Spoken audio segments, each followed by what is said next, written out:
podcasting since 2005. This is the King of Podcasts Radio Network, kingofpodcasts.com.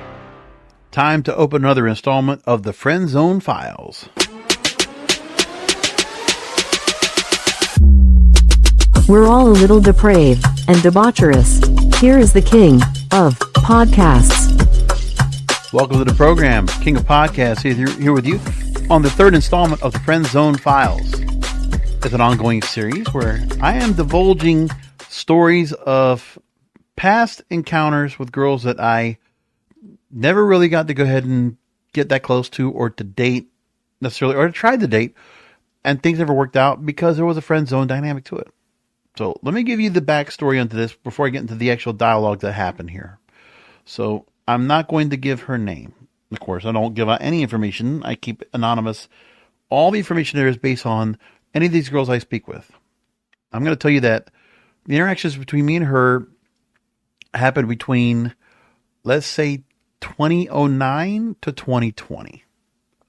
So I'm trying to remember where it was I met her off of. I want to say it wasn't on Craigslist. It was on a dating site. And I met up with her. And we met up at a bar. And the idea was just, just chit-chat. It would have been 08 or 09 because I was working in the radio at that time. And I had not started working down in Broward County where I was working at my current outfit. This was like a different time at that point. And when I met her, she was beautiful. So description of her, I would say 5'7" or 5'8", probably between 230, 250 pounds. So a thicker girl. Heavy chested. And at that point, a bigger girl, but necessarily not, she didn't look fat to me. Necessarily really didn't look chubby to me. She was wearing a button up, a white or a beige button up jeans, had her hair all curled up. She looked good. And we sat for about a couple hours just chatting away, a couple of drinks in the middle of the afternoon. And then it had been raining, or it was going to start raining later in the afternoon. It was like springtime. So it wasn't too hot outside yet. And we go outside and we're hitting it off really well. And just like that, we're kissing. Not a big makeout session out in the parking lot, but as I'm walking out to her car, I get to go and get that first kiss goodbye because it was like our first encounter, right? First time to hang out. Things were going really well. But then there was thunder and lightning outside, and I was like, well, we need to get in our cars. We're going to go. I was going to wait for the rain, and she wasn't going to wait either, so we just left it like that, and everything was all nice and cordial.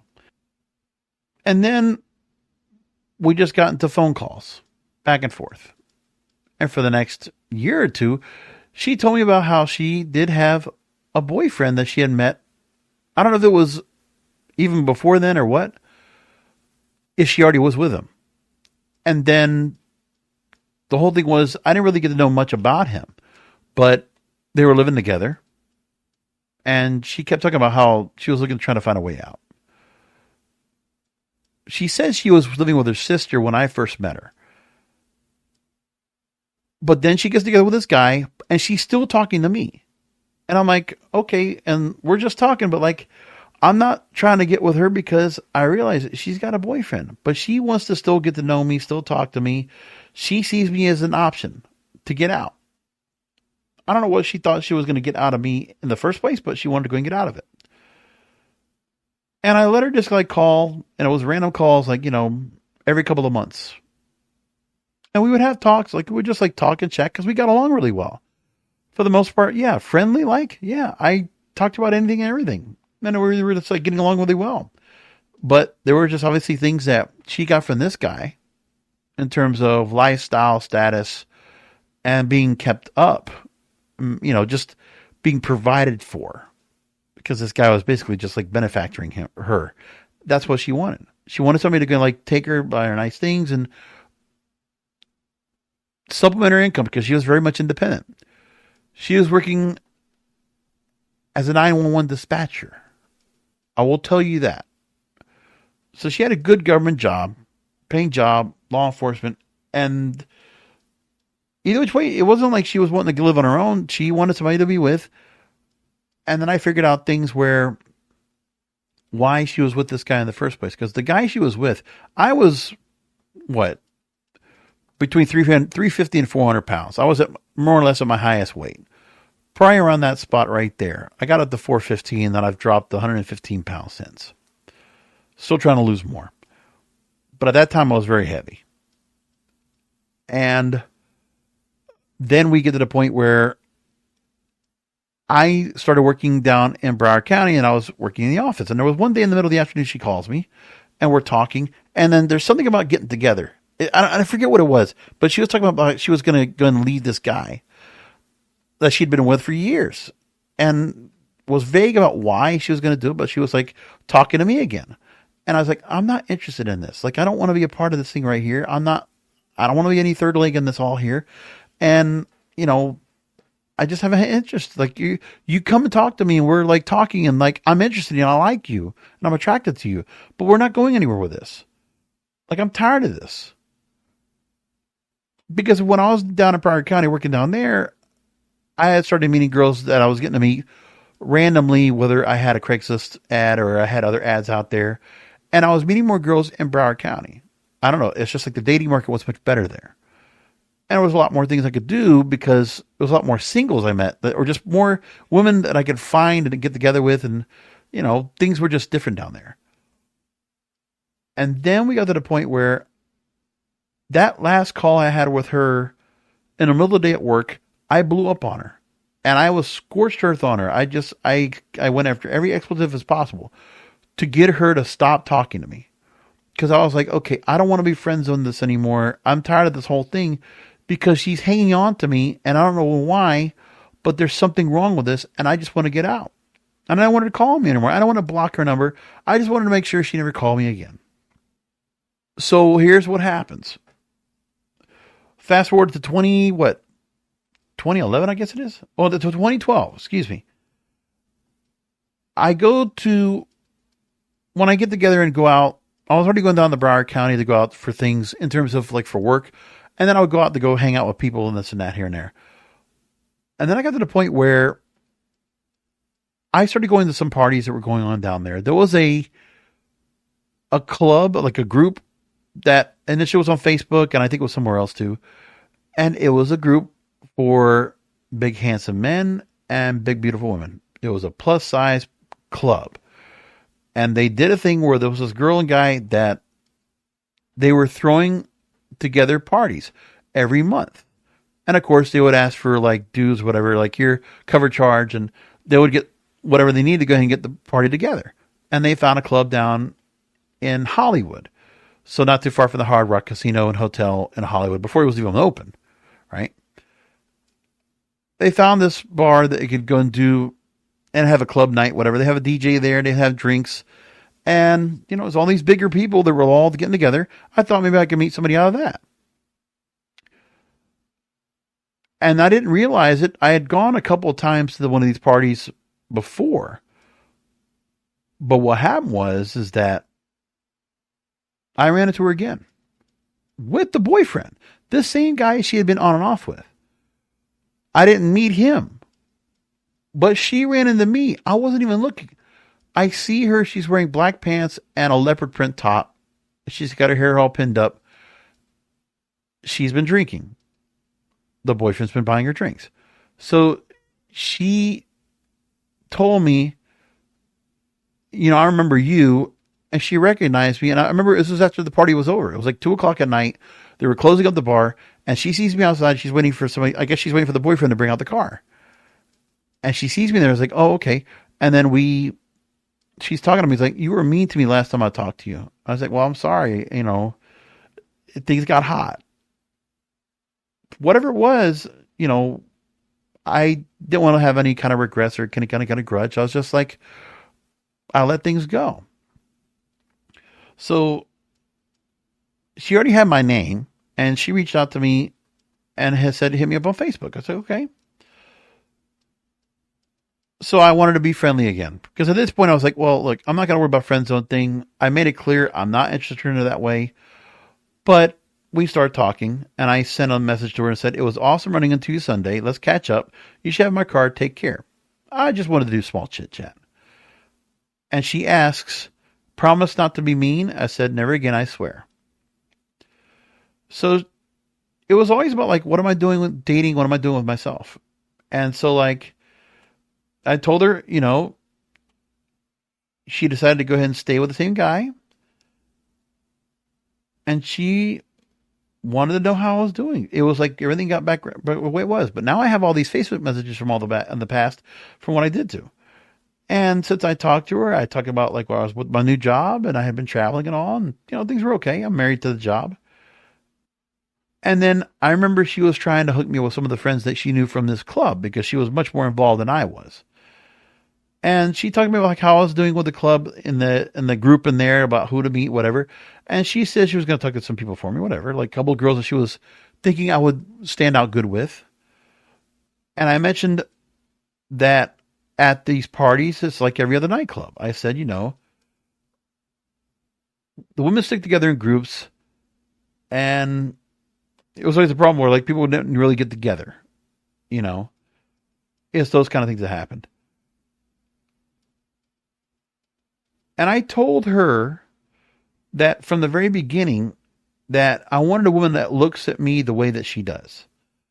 Because she was one of the few women that really made me feel like that she was really attracted to me.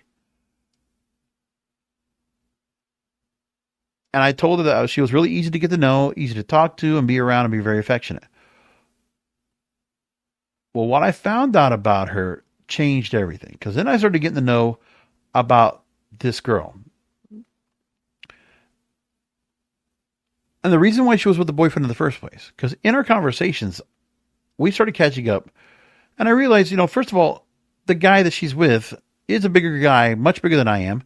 But what happened with her was that she was into the whole idea of a fetish, the fetish of feeding. Feeders and feedies. So if you don't know about this, there is such a thing, and obviously it's a very popular thing in the adult space, like porn and stuff like that, where normally it's a guy that gets turned on making his girl grow bigger, feeding her more food.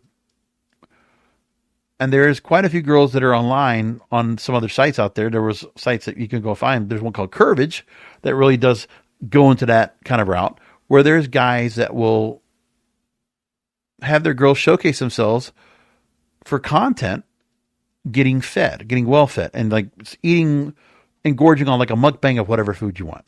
So if you get a girl that like, here you go, buy 5 boxes of 20 McNuggets, chicken McNuggets from McDonald's. Here you go.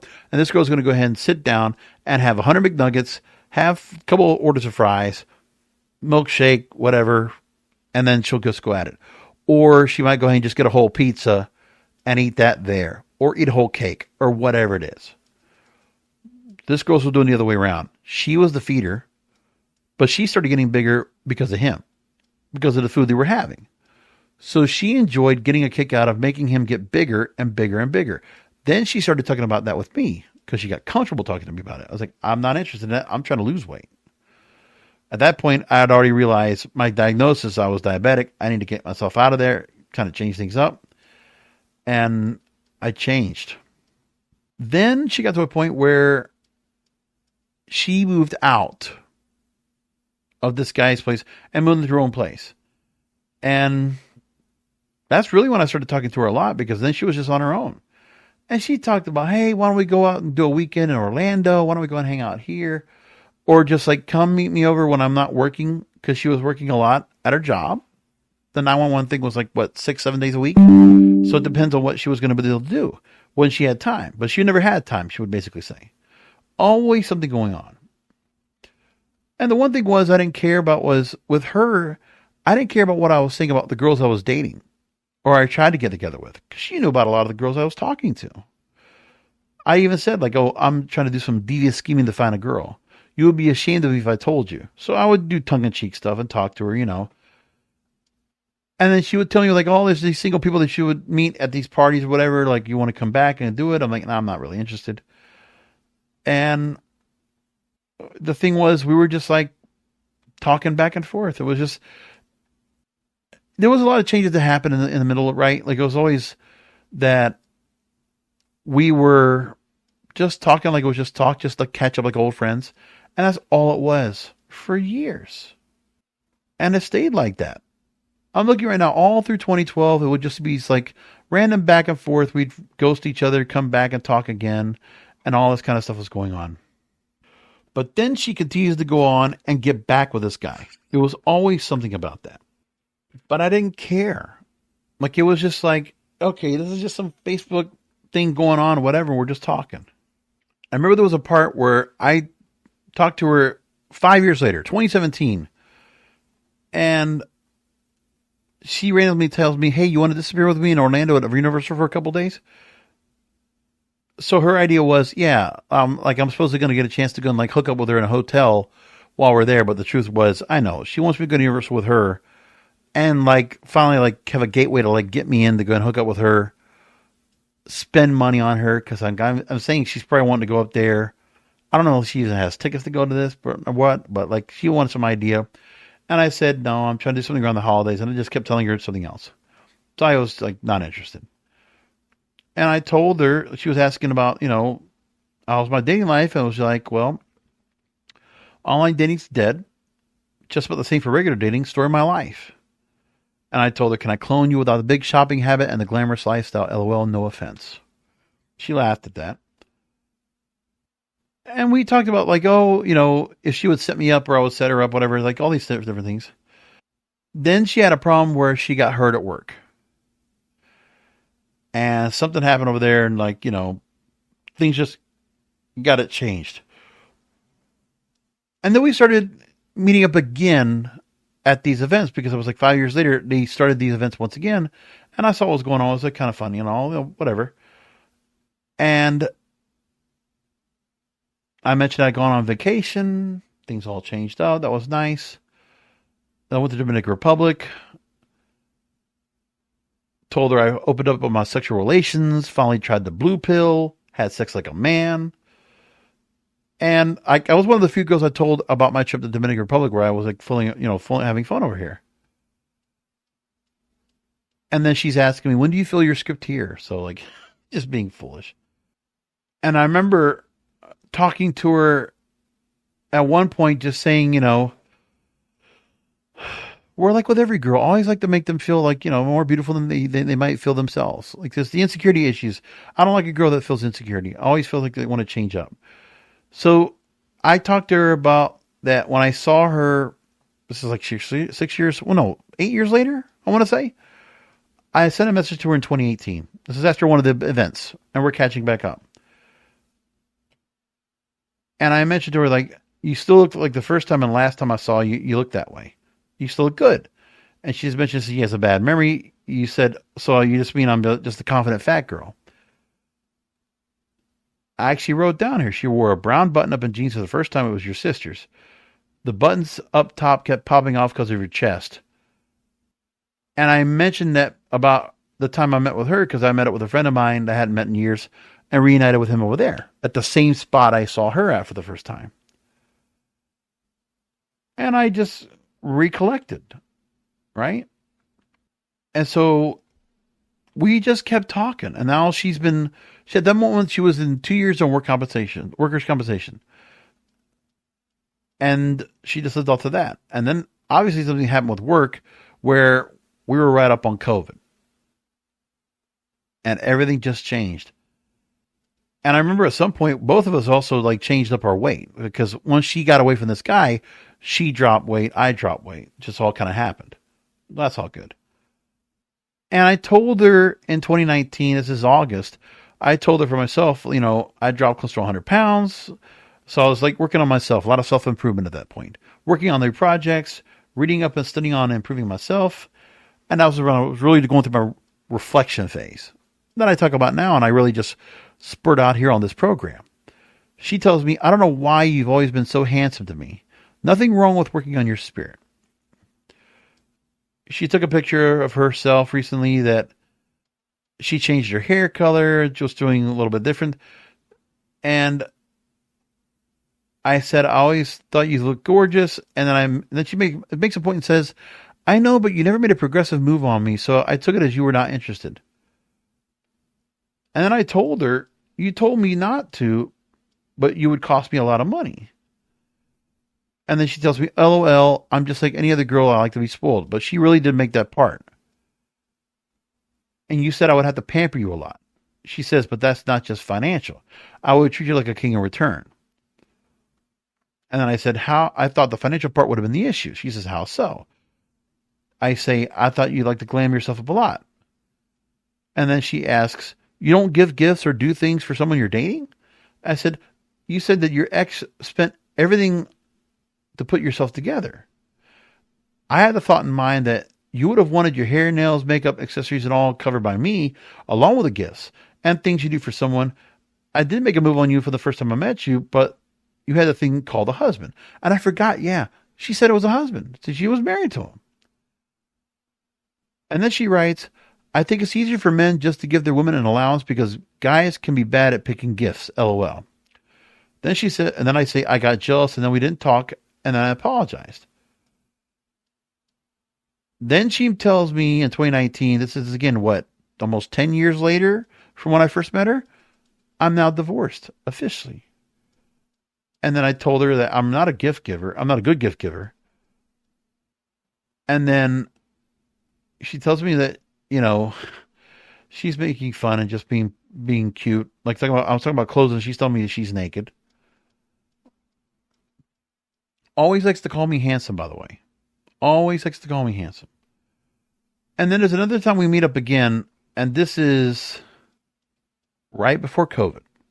So another Valentine's Day party in 2020. And so the next week I know everything goes and shit hits the fan right there. And then we're in lockdown. Here we go. And we're home. And then she tells me that in 2019, I guess it was, that she was one point that she was homeless for about a year. And then she's good now, and it's been almost a few years where she's been in a good place. She's had a roof for close to 3 years. This is as of 2020. And I talked to her last time I wrote to her was like, it would suck right now if you didn't have a place to stay. Because I didn't even know that after she broke up, she divorced the husband, she was out of a place. So I don't know what her whole situation was. And I'm trying to think if we talked since then, because I think we might have written to each other on text after that. But I know we didn't say too much. But that's pretty much the gist of it. So now I got into that situation and I only saw her another time and I learned that she was homeless again. So I want to say it was 2 or 3 years ago. I saw her at a gas station and she looked nothing like she was. She told me she had been living out of a car and that things just got really bad. She had lost quite a bit of weight. She looked like she'd been living without a home for a long time. Like it was a shame to see her and for everything that happened to her.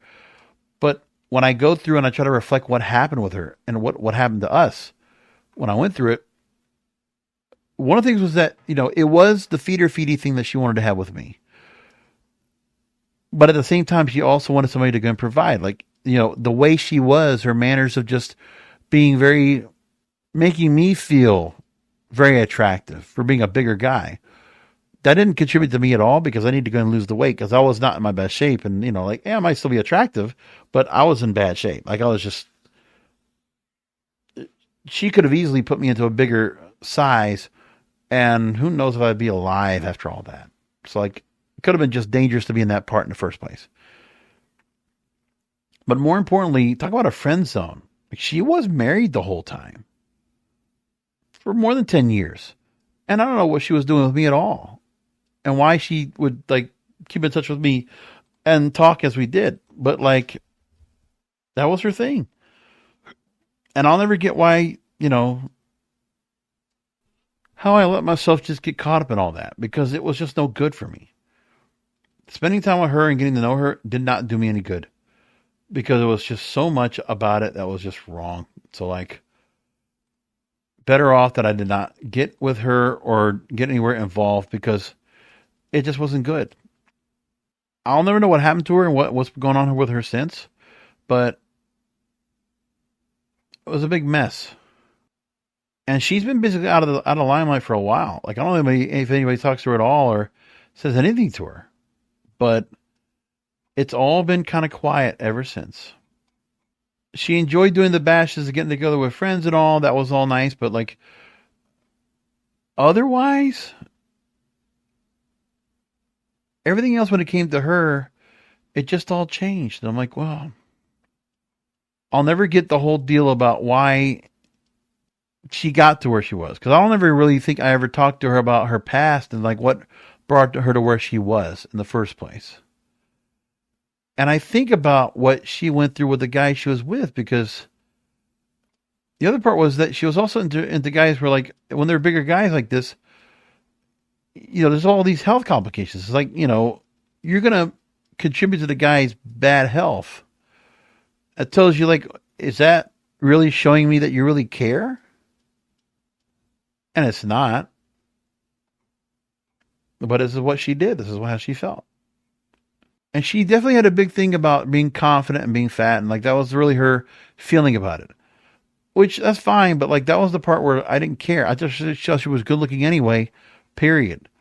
And I think when I first met her, she wasn't really so caught up in that. But like, once she got into that group, that was one thing that she really like contributed to that. And she felt like she was the prettier one of all the girls that went to these parties, because she wasn't as big as the other girls. And, you know, she could go probably get the run of whatever guys that she wanted at that party. But for whatever reason, she kept coming on and would still talk to me. And it was like, I don't know what for. But she also had a thing where when I saw her, she was always very good at making herself look good, because she always did keep herself together. She was always very good about nice nails, always having her hair done, always looking well dressed. Like, she just always put herself together.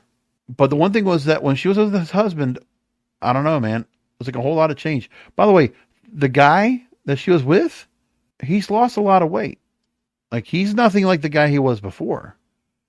And I could tell there was a lot that was being contributed to where he was going through and what happened to him. And I can see he also, like, I can follow him I see him on Facebook, and I see he's changed a lot since everything was going on with him. He got married. He's with another girl, different life. Looks like he's happy. And whatever he was a part of before, it's obviously that part of life is gone. He's not even involved anymore with her. It's like she must have put him under a spell, and just like things that were going on with them just changed. But yeah, this guy was happy to go get any girl he wanted, because he could find girls and he could get together.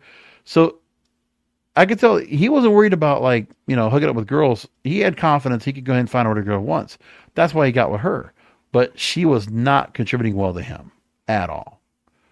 So my thing is, I'll say I'm glad that he's not with her anymore, because I don't think she contributed well to her. I think they were very toxic for each other. And I could tell in retrospect that it would have been the same thing for me if I would have been with her. Because right now I'm looking at his Facebook page. There's nothing about her at all. And he was married to her roughly 10 years. And if I go back, there is nothing about her at all. Going back to that time. I'm looking right now. Nothing. He was changing things up. And now he's a different guy altogether. He's happy. He's doing whatever. Good for him. And there was so much going on with him. I think that's the other thing I got to look at too, because there was something about, I think I was going through pneumonia at one point and having issues with breathing problems and all this stuff because of how big he was. And I'm seeing pictures of like whatever medicines he's got to deal with, like for sleep apnea and all this other shit. Like, it was just so much. And there's also a message that one of her coworkers talked about that I also saw on her husband's page, saying that to the girl I'm talking about, she says that we got your back. I know you can't help being sick and you wish you could be here. We need to rest assured that you're not inconveniencing us with being absent. We want you to feel better, not stress about having us covering your shifts. Your family, that's what we do. So concentrate on feeling better, not stressing about this place. I got your back. So something about her being sick, and I'm not sure what it was that she was going through at that moment. But she was going through her own area of surgery and other issues going on.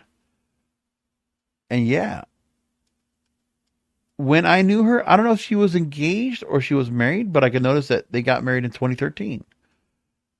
And this is like, they got married, and this is like shortly after she stopped talking to me.